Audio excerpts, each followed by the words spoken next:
Bismillah, Assalamualaikum warahmatullahi wabarakatuh. Eh, Pada kesempatan kali ini saya ingin membahas mengenai surat Al-Isra ayat 1. Kita semua ketahui bahwa surat ini adalah berkaitan dengan proses Isra dan Mi'raj Rasulullah SAW, yaitu perjalanan dari Masjidil Haram ke Masjidil Aqsa, dan kemudian dari Masjidil Aqsa Rasulullah naik ke Sidratul Muntaha. Pada peristiwa itu Rasulullah memperoleh perintah untuk sholat bagi umat Islam waktu itu ya. Ada beberapa yang bisa kita ambil hikmah pemaknaan atau insight dari ayat ini gitu ya.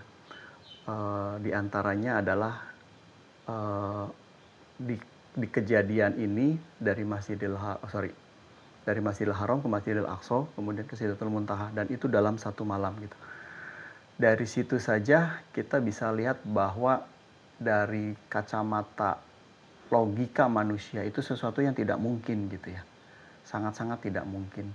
Nah, kemudian yang uniknya Allah kemudian menyebutkan di ayat pertamanya itu dengan subhanalladzi. Allah tuh maha suci. Itu adalah sebuah penyangkalan bahwa nggak mungkin Allah tuh salah gitu. Nggak mungkin bahwa apa yang terjadi pada Rasulullah SAW saat itu adalah sebuah kesalahan, sebuah kedustaan, itu nggak mungkin. Itu adalah sesuatu yang pasti benar. Allah maha suci dari kesalahan gitu. Nah, kemudian dari kejadian yang itu pun kita bisa melihat logika manusia nggak akan mungkin itu sesuatu yang bisa dilakukan. Saat ini sekalipun gitu ya. Let's say kita paling cepat, alat transportasi kita yang paling cepat saat ini dimiliki manusia apa sih gitu kan, roket gitu kan, yang mungkin bisa nembus sampai ke luar angkasa. Cuma apakah nyampe Sidratul Muntaha gitu. Belum lagi kita bicara bahwa ini adalah proses yang terjadi 14 abad yang lalu, yang mobil pun belum ada gitu loh, yang hanya dengan mungkin kendaraan terbaik saat itu adalah hewan, yaitu kuda dan unta. Ya kita semua bisa ketahui bahwa kecepatan kuda dan unta seberapa cepat gitu. Dalam dalam kondisi normal dari Masjidil Haram ke Masjidil Aqsa pun juga sudah dilakukan dalam beberapa hari gitu, tidak mungkin juga dalam satu malam. Nah, dari situ kita bisa melihat bahwa kalau Allah berkehendak melakukan sesuatu, semuanya menjadi mungkin gitu. Jadi kalau yang kita gunakan adalah sumber daya milik Allah, semuanya jadi mungkin. Nah, ini kita bisa refleksikan dalam kehidupan kita gitu. Kalau misalnya kita punya utang kita misalnya 10 miliar gitu ya. 10 miliar penghasilan kita sebulan misalnya cuma 10 juta. Dipotong dengan biaya hidup bla bla bla segala macam, anggap setengahnya misalnya pun 5 juta gitu ya.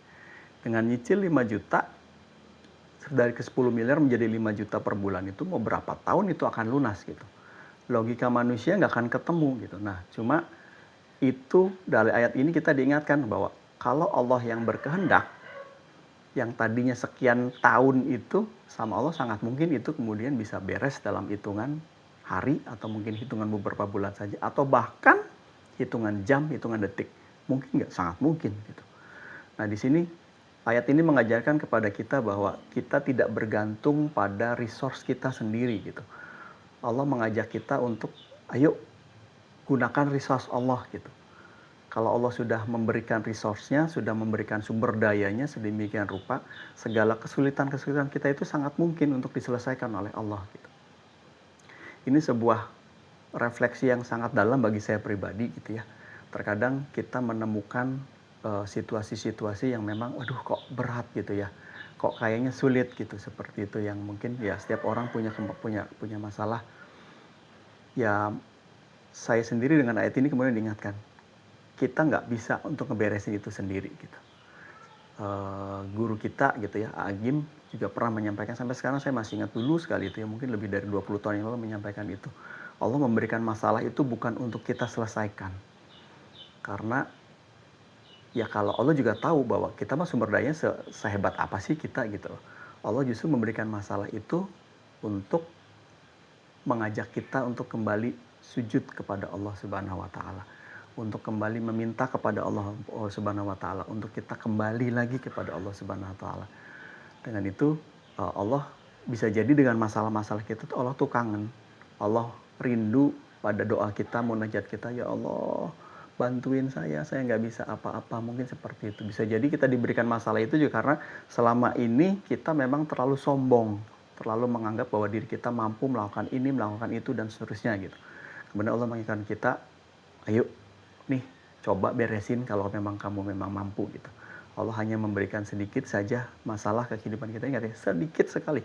Masalah yang diberikan Allah itu sedikit sih, tidak dibandingkan dengan anugerah, dengan nikmat yang Allah berikan itu jauh lebih banyak. Allah hanya pengen mengingatkan kita, ayo balik lagi ke Allah yuk, minta lagi untuk memohon kepada Allah, ya Allah bantuin saya nggak bisa apa-apa pun. Nah, itu adalah refleksi pertama dari ayat ini. Kita akan mungkin bahas lagi di video berikutnya. Terima kasih. Assalamualaikum warahmatullahi wabarakatuh.